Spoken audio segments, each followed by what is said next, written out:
This episode is brought to you by Google Chrome. You think you know a browser, but Gemini and Chrome? That's new.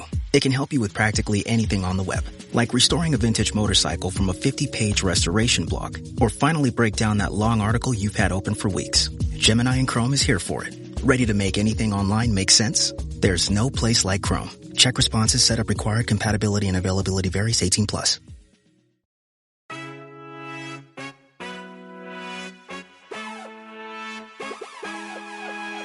Hello and welcome to the Women's Soccer Show. I'm Allie.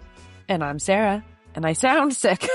Sarah sounds sick. Please excuse Sarah's look and sound because she has had a day of it. We are behind the curtain scenes. We are recording a day later than we normally do because Sarah got stuck in America's hellhole that is Florida. Yeah. Specifically, beyond that, I got stuck in an airport for too many hours. I won't tell the whole story.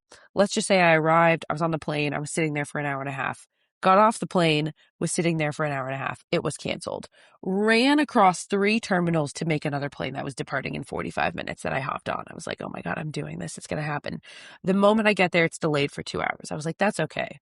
It's okay. We got on that plane. I'm like, we're leaving. It's going to be fine. And then we sit on that plane for another 2 hours because of lightning. It was a terrible day, but I'm here and I'm happy to be recording. And we have a lot to discuss today. That we do. So we are going to jump in with some very quick WSL news. Some big things have been moving and shaking. We are then going to talk about the NWSL and all the implications that's happening at the top. It's all chaotic. And then we're going to talk about the FIFA madness of it all. And we have a game, which I think is everybody's highlight of the podcast at the moment, is the games that I'm bringing people. We've decided that it is. And also we're going to keep you updated with the AFCON and everything that's happening with that as well. Okay, we're going to start with some WSL quickly before we jump right into NWSL because NWSL is in full swing. There's so much that happened this weekend. But there was relatively big news out of the WSL that we need to talk about. And that is, I'm just going to use the word sacked because I feel like that's what happened. Mark Skinner officially sacked by Manchester United. This raises a lot of questions, but I think the main one that it raises, Allie, is not like why it happened, but why it happened now. It is August 4th. The season starts within a month. Why at the end of the off season is this happening right now? No, yeah, it should have happened at the end of the actual season. I'm not sure why they've decided now. There's definitely talks that players aren't happy, and it could be that they couldn't secure anybody. If you've seen, if you listen to the other 10, as it is now called, we do talk briefly about the train wreck that has been Manchester United's transfer window. If you can't secure players because of coaching and everything else, then that is probably a big reason. This implication being that players won't sign with Manchester United and players won't re-sign extensions with Manchester United knowing that he would be the future coach. Exactly. They've already lost Millie Turner and Lisa Narsland. They've already lost Melvin Millard to rivals Chelsea. There is stories on the grapevine that they're still set to lose at least 2 more players come this window. But also, I think it's not just Mark Skinner's fault. You know, he's done as well as he can do with the budget he's been given. And what we're seeing is that United have decided that they're going to go the youth route, that they want to use homegrown talent and they want to use their academy. Now, that could be Mark Skinner's fault because United have the least amount of youth players minutes last season out of any club in the WSL.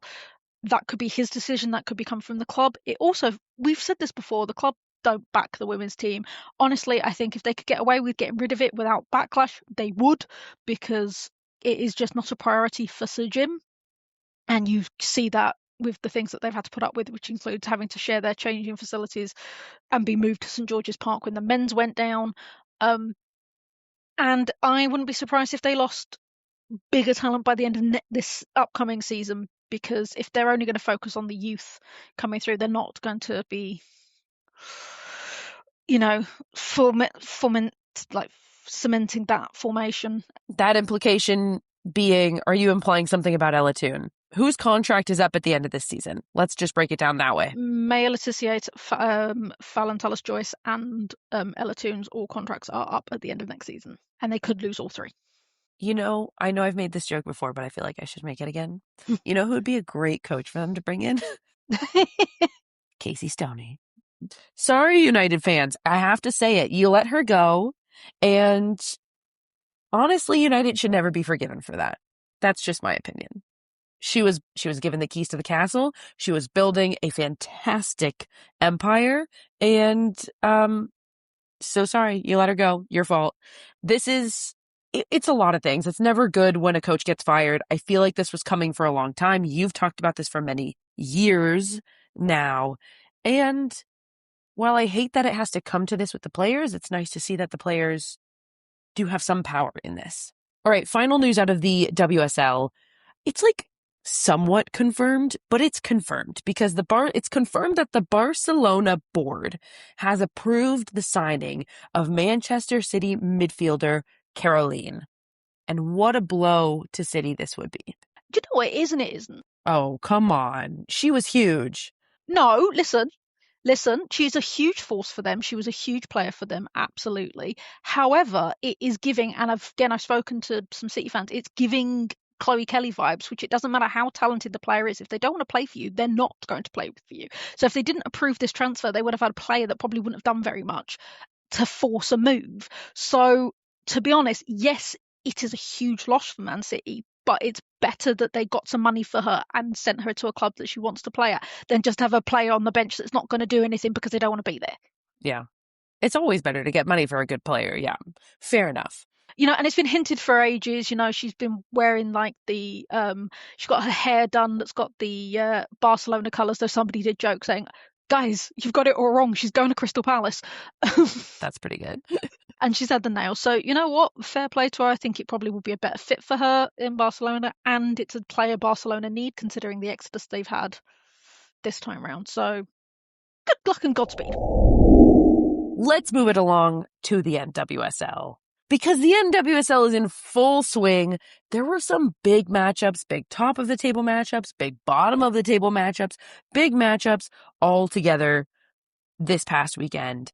We have to start with the news because, well, it did happen. I think this was announced on Tuesday, maybe Wednesday. We didn't get to cover it last week. Unfortunately, Emily Sonnet. She's got a season-ending injury. Specifically, the season-ending injury is to repair the ruptured patellar tendon in her left knee. That happened back at Providence Park in Portland. We suspected something bad. It's like a good news, bad news situation. Like it's nice. It's not the ACL, but she's still going to miss the remainder of this 2026 season. It's still a massive surgery and a massive recovery. And this has big implications, as we talked about last week, for everything for the U.S. Women's National Team and all. So deeply upsetting. We wish her a fast recovery. Speaking of Gotham. I was going to say, it doesn't seem to have slowed Gotham down all that much because they are flying at the moment. They had a bit of a slow start, but they've now really boosted themselves July and coming into August. Yeah, I feel like, this was going to be the test, right? Like Gotham were sitting atop the table going into that June break. But it was really easy to look at their schedule, and I did this. You look at their schedule for the first part of that season, and they're not playing really any teams in the top of the table. So you see their record, and you're like, okay, cool, you're in the top of the table, but you're not playing against anybody who's sitting around you in the table. So coming back from that June break, that start of July, we knew it was going to be the big test for Gotham. It was going to be are they for real? They had San Diego, Utah, Washington Spirit, Portland, all of the teams sitting right in front of them going into July, coming out of that June break. They were going to play 4 of them in the first 5 weeks. And I have to say, I'm thoroughly impressed. I didn't think they'd come out kind of like in this good a shape. They dropped that first one to San Diego, but then here are the rest of these results since. They beat Utah 3-1. They beat Washington 1-0. They beat Seattle 3-2. That was bottom of the table. They drew with Portland, and then they've had a win over Bay and a win over Houston. Next up, again, they play San Diego this coming weekend, another big test. And then a Kansas City Current team that have been so up and down are not themselves without Temwa Shawinga, who's out on WAFCON duty. Things are looking up for this Gotham team, and I think the question is not, are they for real? The question is now, who is going to keep pace with them? Because so far, it's only really been Washington Spirit. Utah are within shooting's distance, but those two teams are starting to run away with maybe a top-of-the-table battle, which maybe leads us to our next point, Allie. Are Utah for real? Are Utah for real?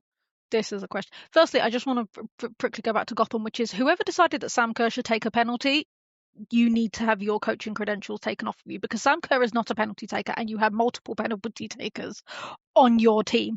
She made up for it, got the goal, but lesson learned, Sam Kerr is not a penalty taker. We say this all the time. Penalty taking is a skill. Correct. Goal scoring does not translate into penalty kick taking. Is she scoring goals for Gotham? Yes, she's right back to where she started. That woman has a knack for the back of the net, unlike almost anybody we've ever seen before. But yeah, couldn't agree more on that one. That's the thing. But in terms of Utah, Utah are the team that keep on going. At first you could pass it off as a fluke because of the teams that they played. And, we said it, Houston were up there with them, and then Houston have trailed off dramatically. But Utah keep going, and their win this weekend was outrageous. We talked about how last weekend they had a big statement win 4-1, over North Carolina. They played Washington midweek. That was a tough game. Washington took it 1-0.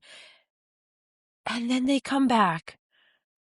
Listen, spoiler alert here, because if you didn't watch the game, maybe worth watching. If you like a lot of goals, it was worth watching. It wasn't a big, tete-a-tete back and forth game, but Utah hosting Portland, big top of the table clash on Sunday. Portland go up 1-0.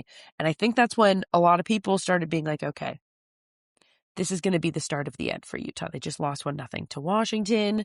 This is kind of them showing us that they'll make the playoffs, but they're not here to vie for the top of the table. No.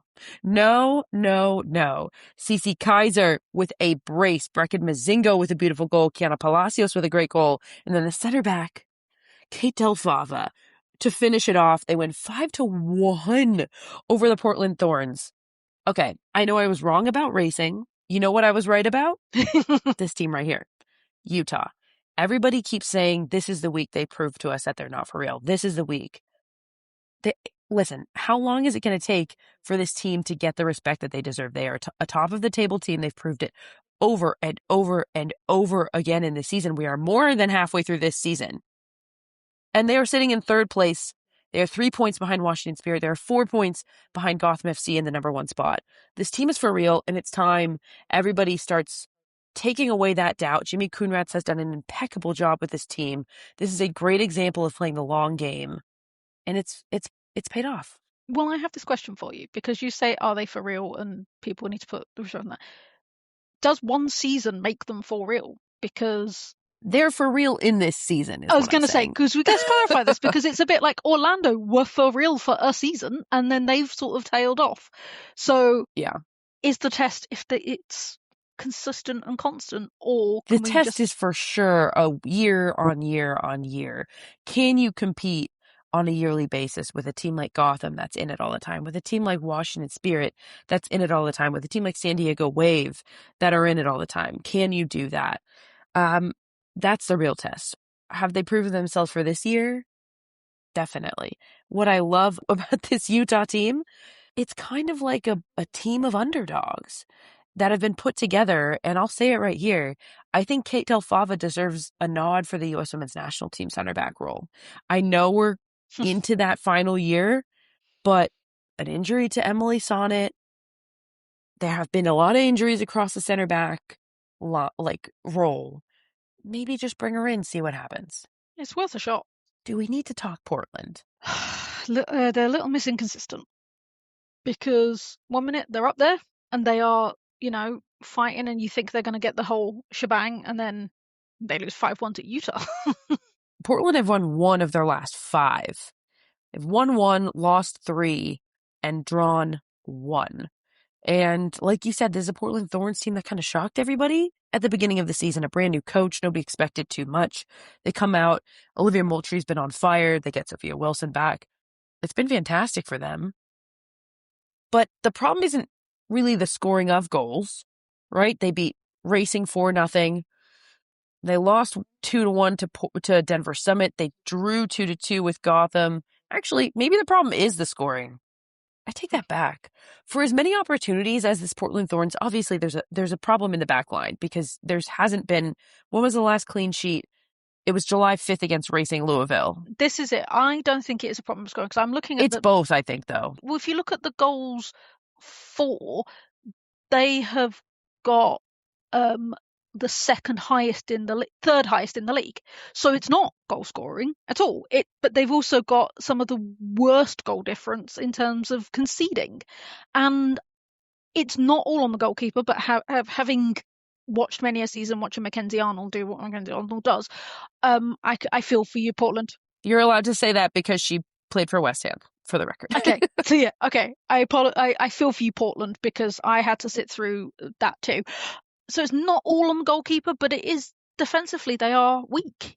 They are not clicking, and I don't know what it is, but clearly it's something because they've got a goal difference of 3.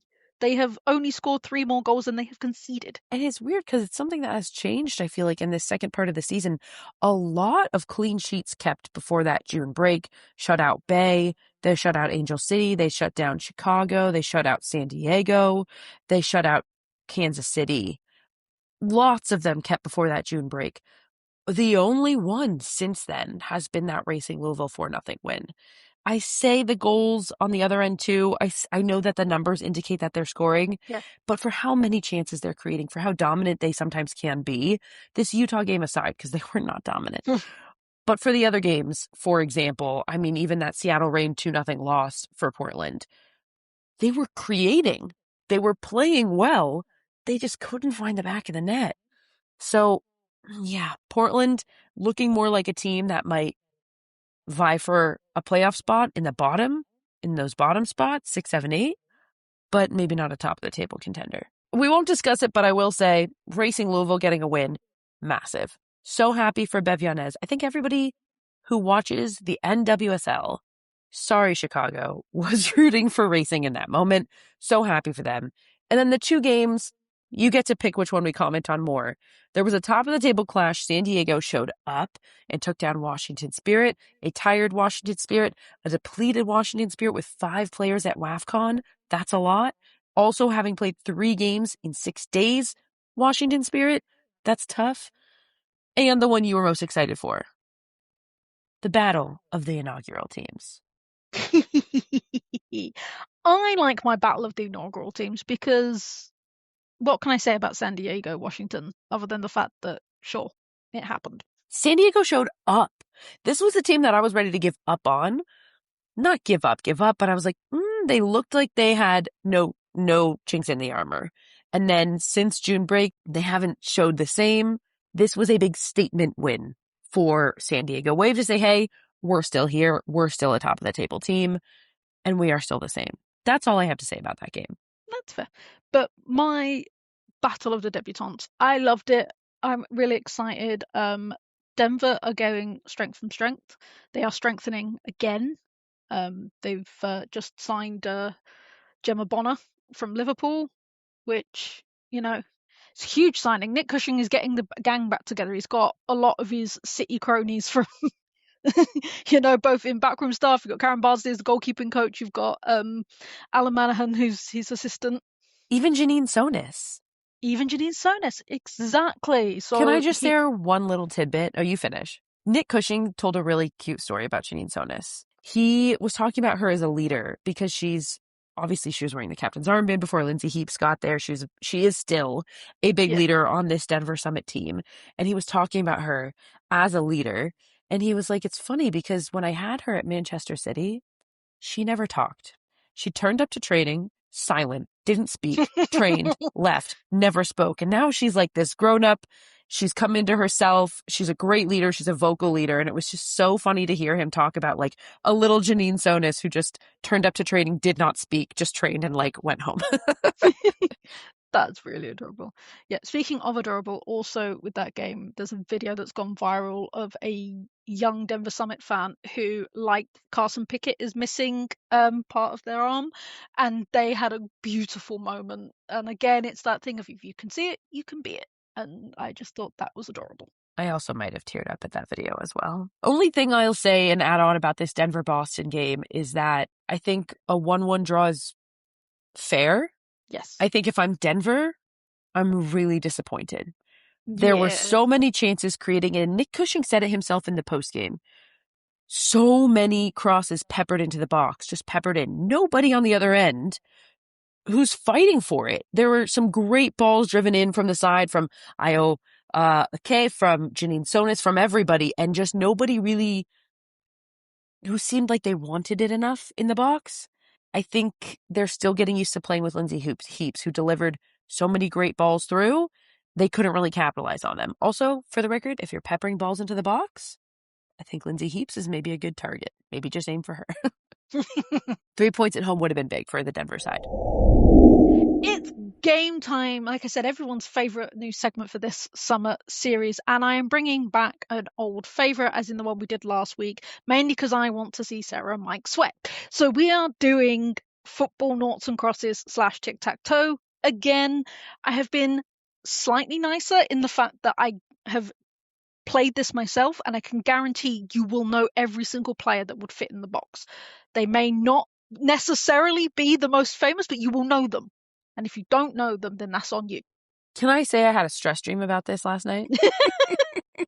I'm not even kidding. I just opened the photo you sent because I was like, oh my God, I feel like I remember that Allie, the teams that they even put down, I didn't know. Like, that was my stress dream where I was looking at this little box and I was like, oh, I don't even know these teams. Like, how do I not know these teams? Who are these teams?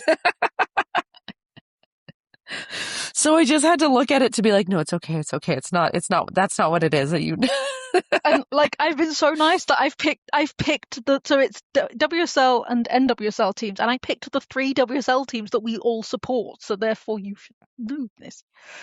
Oh, I see that. I was like, I don't know if I support West Ham. No, you support Arsenal, darling. I know. I misunderstood. We collectively all support West Ham. Yeah. So go on. Tell us who the teams are. So along the top, you have West Ham, Houston Dash, and Arsenal. And along the vertical, we have Brighton, Gotham, and Racing Louisville. Okay. I'm going to take one from Mike here. I'm going to go with the West Ham and Brighton crossover. And I believe I could say friend of the pod, Brianna Vasali. Correct, she did. Are you kidding? So sorry. all the categories we've got on this selection, and that's the one you're going to use Brie Vasali on. Are you having a laugh? A little bit. I'm here to sabotage. Correct, friend of the pod, Brie Vasali did play for both West Ham and Brighton. Okay. Can I go Houston Dash, Gotham, Christy Mewis? Yes, you can. Perfect. I suddenly panicked that I've just conflated her and Sam Kerr's entire careers. It's like, she must have come through Gotham at some point. Though I am going to be honest, I think you might have screwed yourself, Mike, but there we go. Quite possibly. I didn't prepare for this game, but I came in, and upon saying Brianna Vasali, I knew I had a plan. And it might unfold here. Because another category, I believe, that Brianna Vasali could fall into is Brighton-Houston. Yes, but you can't use the same player twice. I know. But you know who I'm going to use? Who? People don't remember that Denise O'Sullivan. Yes! I'm so glad you said it, because that was on my list. Yes. People forget she played for Houston because she had such a long stint at North Carolina, but guess what? She played for Houston. And people also forget she played at Brighton. So correct, Denise O'Sullivan indeed does fit that. That is ball knowledge. I can't begrudge that at all. Right, Mike, you have to go Arsenal Brighton, otherwise you lose. Yep, so that's a nice easy one. Unfortunately, I'm just going to go Michelle Ajamang. Okay, I feel like my strategy was good, but I should have done Arsenal Brighton second, and I should have saved that one because I don't know if Mike would have got that middle one. I was just too excited. We need to work out a bonus point system for getting good answers. Right. Sarah, to not lose, you need West Ham Racing Louisville. Just to put the pressure on, I have an answer here. Okay. So... Did you do homework, Mike? I didn't do homework, other than working on this podcast for the last half decade. Is my homework. Yeah, this is what I'm saying. You will know them. I think I have an answer. And I actually believe it's somebody who we've interviewed on this pod. Allie's nodding. Yes. Erin Simon. I have to double check that one because that's not the one I had, but that doesn't mean it's not right. Who did we... That is the one I had. Okay, so great. I think it is right. Who do you have? Oh, do you have Brooke? Brooke Hendricks. Brooke I'm also so impressed played with for myself both, right now. But Erin Simon We interviewed is a them both, correct though. answer. We did. Yes. And Erin Simon is a correct answer. So, Mike, you need Gotham West Ham, and this is where I think you screwed yourself. Yeah, I think you are right, but I also needed that answer. So, because, now we are in the weeds a little bit. Yep. I may not have a compelling Christy answer Mewis for this one. actually could have fallen into this That's category. why I think you screwed yourself. Exactly. So I feel like the North Star of which this whole podcast operates around is the West Ham FA Cup final of 2019. So I'm like going through, trying to think of who's been on the podcast, who we've got. I don't know if I have an answer to this question. I don't think I do either. So I'm going to set myself up, I think. Let's go Arsenal Racing. Okay. Emily Fox? Foxy didn't come from racing. Actually, no, I lie. No, Emily Fox did come from racing. She was the first drafted club to racing. The first club she played for was Emily Fox. And then she went to North Carolina and she went to Arsenal from North Carolina. Gaslight me. I was crossing her actually with Emma Sears, weirdly. Well, I can really just take my pick here. There's a lot. This is kind of one of the easiest ones, but it's also two of my teams. Because I like throwing her out here in these games because I feel like it's a fun one. Jenna Neiswanger, recent AFC signing. That is true. Correct. Jenna Neiswanger, indeed. So I still don't have anyone from Gotham West Ham. Yeah, I don't either. It's that why hasn't changed. I said you screwed yourself. Yeah, for sure. I'm sorry, gang. That's okay. I've cooked the game. I also screwed myself. So it's a draw. Allie, tell us. We're having a draw. Okay, so the answer. Can we get do we need a clue? I can give you a clue. Is there a clue you can give us? Honestly don't think you'll get it in a month of Sundays, but I will tell you now. She was a youth player at West Ham and has now gone to Ipswich on loan. No, I'm not going to get this. I couldn't name one player who went to Ipswich on loan right now. Princess Adamuli. She was our tall striker, youth player, and left us and went to Gotham. No, we would never get that. So sorry. Yeah, for sure. Well, in my head, I thought you were going to use Mewis in that box. Yeah. Well, I probably should have done, but. So you made it harder on yourself. That wasn't my fault. That's true, and I was thrown by the West Ham Brighton situation. I threw you off. That completely threw me off. I was then I was all at sea after that. I'm honored. That was fun. I'm glad. I can't believe it gave me a stress dream. This episode is brought to you by Google Chrome. You think you know a browser, but Gemini and Chrome? That's new. It can help you with practically anything on the web, like restoring a vintage motorcycle from a 50-page restoration blog, or finally break down that long article you've had open for weeks. Gemini and Chrome is here for it. Ready to make anything online make sense? There's no place like Chrome. Check responses, setup required, compatibility and availability varies, 18+. This episode is brought to you by Facebook. So you were scrolling on Marketplace, and there it was, the bike you've been searching for. You sent a message, and it turned out the seller was super chatty, kind of funny, and an avid cyclist. The next thing you know, you're in a cycling crew. Well, a community cycling group. The thing about Facebook, you might find more than what you're looking for. From a browse to a bike ride, this summer find more on Facebook. Stream the biggest moments in sports live on Fox One. The biggest names, the biggest games, the biggest matchups. Watch live or catch up on your schedule. At home or on the go, never miss a moment. All on Fox One. Stream now.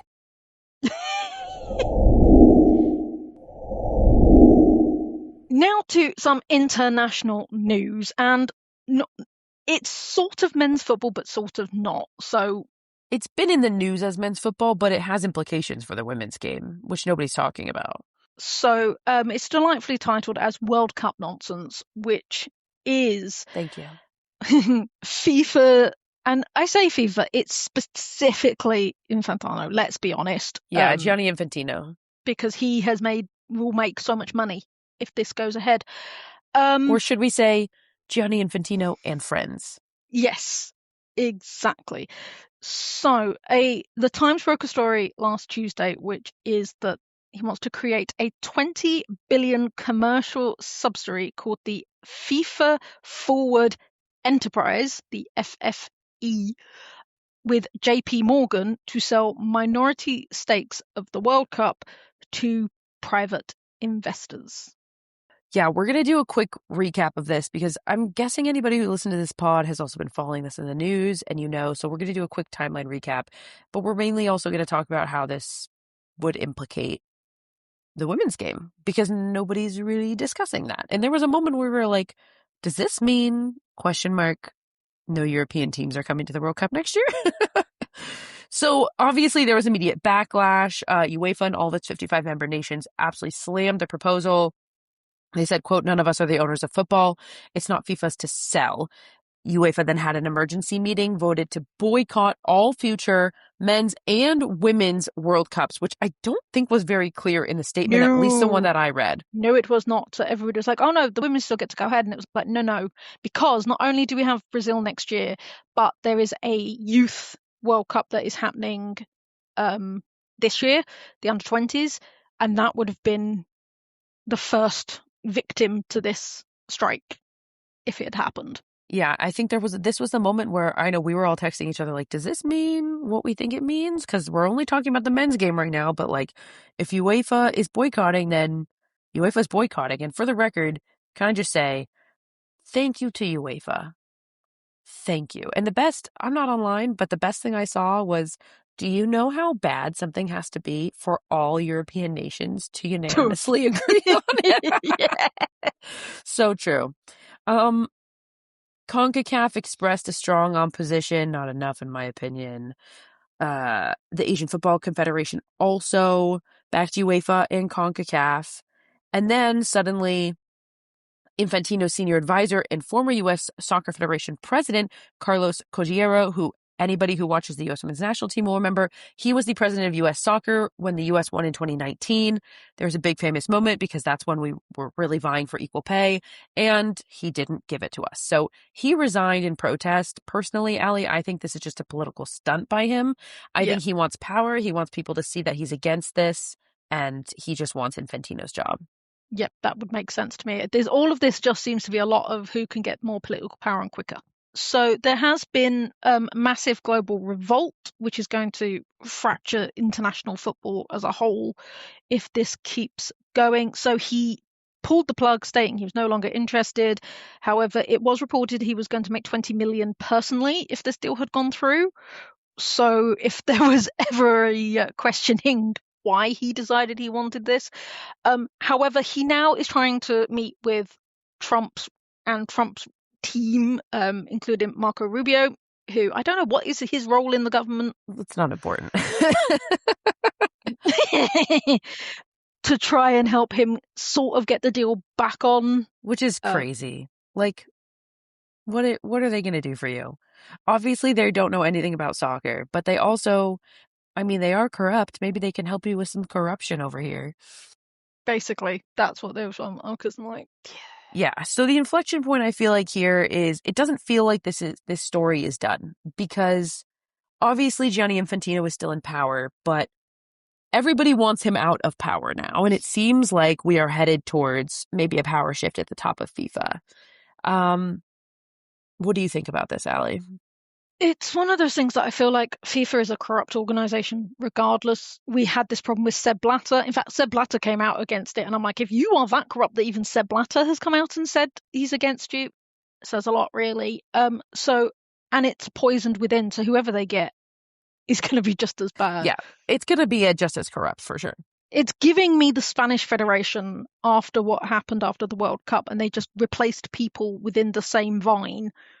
But it was like, see, we've made replacements. Just don't look where they came from. But we made replacements. And it's giving me the same thing. It's wild to me he really thought he could just play in everybody's faces like this. And I'll once again say thank you to UEFA for the full-blown boycott. I think anything less is not enough. And I know CONCACAF was like, we don't stand with this. But I honestly think anything less than a boycott was not going to be enough because this is insane. Not to use my European head, it had to be UEFA because they are by the largest. They're the biggest federation that is involved in FIFA by a long stretch. And UEFA saying no is what probably dented, because like you said, that's 55 nations that would have been like, neck. I mean, not that anybody in FIFA cares about the women's game, but that would mean the defending World Cup champion and the defending runner-up wouldn't be at the next World Cup. Look, this is obviously everybody's following this in the news. The only thing I'll say is that this is monumental. Everybody's known FIFA's corrupt for a long time, and it's not like this is going to change anything, but it kind of coming to a head like this, there was a moment where it looked like the future of global soccer. There was going to be like a seismic shift in how everything was, and that the World Cup as we knew it would no longer be.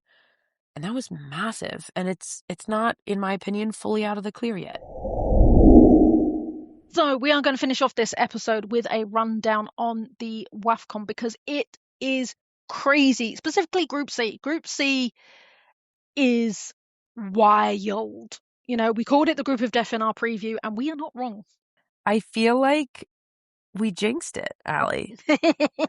We were like, I mean, how could you take Malawi over Nigeria? You have to, right? You have to take Nigeria. Nope. Let's talk about Group C.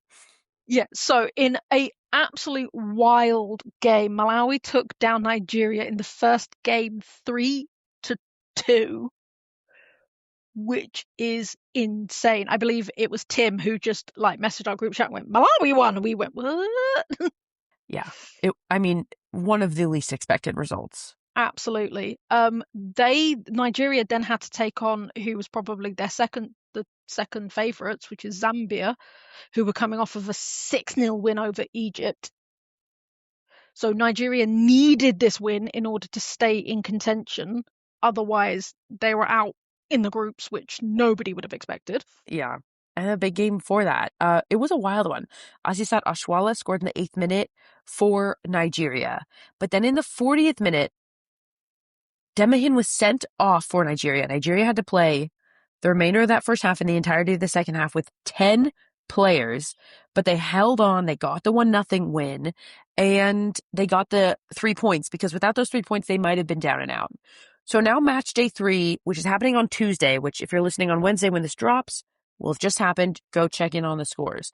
It's going to decide it all. Malawi and Zambia will face off. Nigeria and Egypt will face off. Right now, Malawi sit atop this standings in Group C, 6 points for Malawi. Nigeria and Zambia both have 3.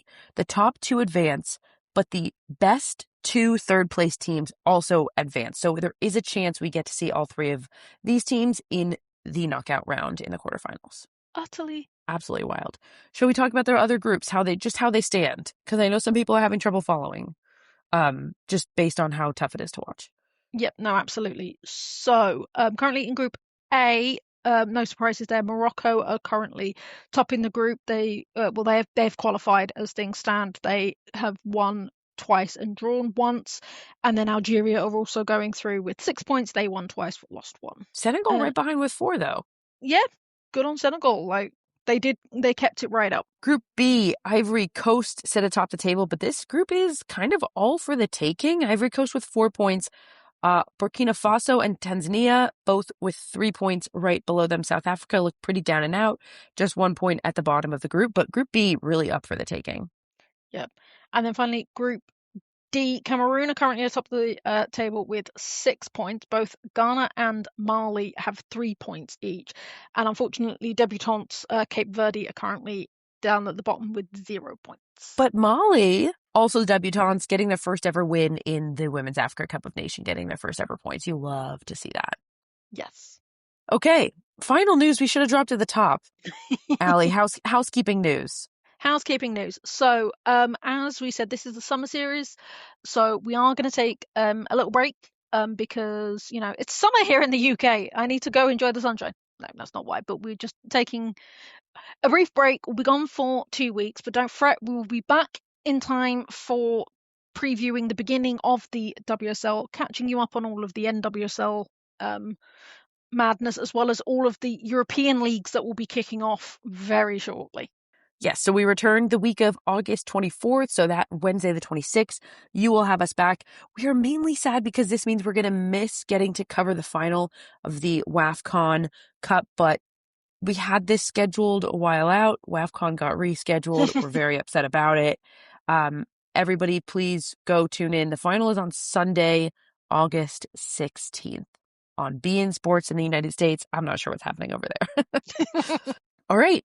That does it for us here and for our summer series, Allie. Oh, I'm sad. No more games. I might throw one in. Here and there, we need to play some. So that does it for us here at the Women's Soccer Show. We'll see you all in 2 weeks. I've been Sarah.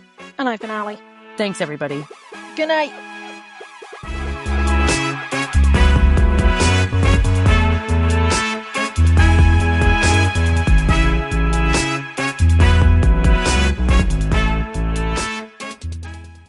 Hey, it's Ryan Reynolds here from Mint Mobile. Now, I was looking for fun ways to tell you that Mint's offer of unlimited premium wireless for $15 a month is back.